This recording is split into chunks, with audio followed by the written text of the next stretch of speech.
Hey Gilbert, what's the deal with the heat? If you've lived in the Valley of the Sun for any length of time, you know why it's called the Valley of the Sun. In this video, I'm going to share some ways to learn to make friends with good old Mr. Sun.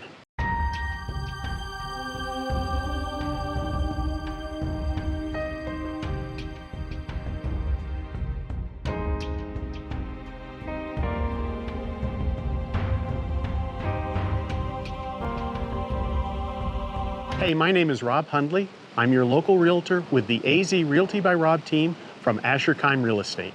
I specialize in helping homeowners in Phoenix sell their homes for above asking price in less than 30 days so that they can move into better homes and improve the quality of their life, all without having to worry about a thing. I post a lot of content about living here in Phoenix and the East Valley, as well as real estate tips and tricks. So please subscribe to my channel, tap the bell icon so you can stay current with our vibrant community. Before I moved here, we lived in Colorado, and we would come to visit family and friends in the winter or around spring training. It was such a joy to get out of the cold and wear short sleeves and make fun of the locals all bundled up in jackets in 60-degree weather. La la la, it was great fun. Then we moved here. I knew the summers were hot, but I had no idea how hot could be. There were days when I half expected to see flames and rivers of molten lava rolling off the brown-black promontories around the valley. I would joke with my non-Phoenix friends about seeing pigeons bursting into flame in midair. I've cooked eggs on basalt rocks and eaten chocolate chip cookies baked fresh on a friend's dashboard. But I also grew up in Texas, where the summers often reach triple digits and old men sit still in the midday heat and exclaim to one another, "Ma, but it's sultry today." So I figured I was tough enough to tough out these Arizona summers. So in this video, I'll share with you my best ways to beat the heat. Number one, heat is heat. I know an old timer who likes to ask, has the ice broke on the Salt River yet? That was his way of asking if we've gone over 100 degrees this year. That usually happens in April. Once mid-May rolls around, you can expect extreme heat in Phoenix.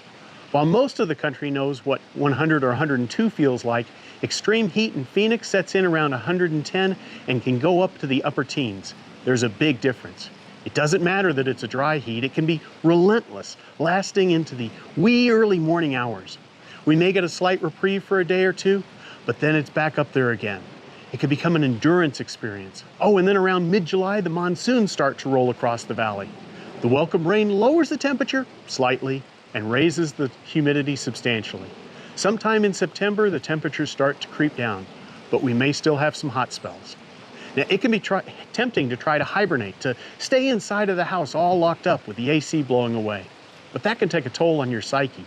You can get cabin fever here as bad as if you're trying to weather out a Klondike winter in Canada. Besides, not too many folks can afford to sit inside all day. We have things to do. Number two, plan accordingly. You just may want to go to those places early in the morning. Grocery stores see brisk business even before the sun rises around here. Parks are abuzz with early morning walkers. Nights can still be pretty hot, but not as bad as the days. So there can be another time to go and do. Misters can drop the temperature significantly. Just try to avoid sitting under one that drips. Group your trips too, avoiding the hottest part of the day. I don't know if there's a scientific proof, but the reality really is that your blood starts to thin out and you acclimate. You may even find yourself in a pool or a water park, a splash pad, or tubing the river on the hottest of days. Number three, perhaps the area where you need to do the most planning is around your auto. Watch your engine temperature light. Make sure you have the correct amount of coolant. If you're commuting, look for covered parking. Even parking in partial shade can help.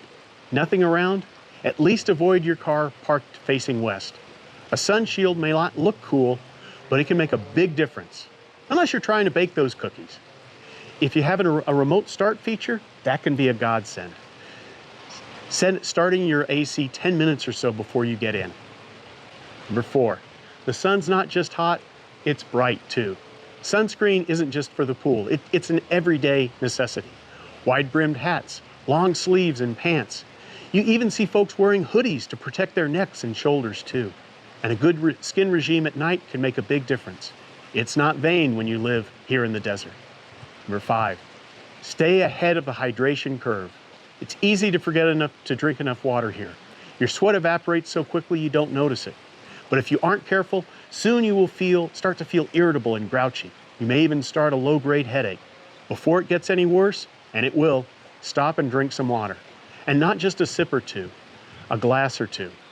Then tomorrow, before you get up and get going, have another couple of glasses. Make it a part of your everyday routine.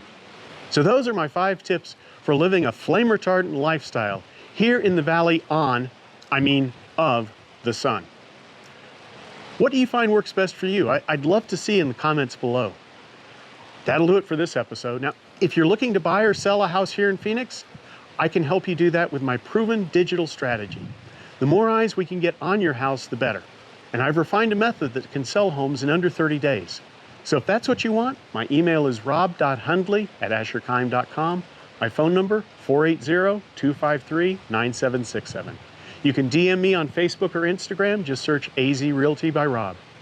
Even if you're not looking to buy or sell a home right now, and you just want to learn more about the market, best practices, and things going on here in the Valley, subscribe to my channel.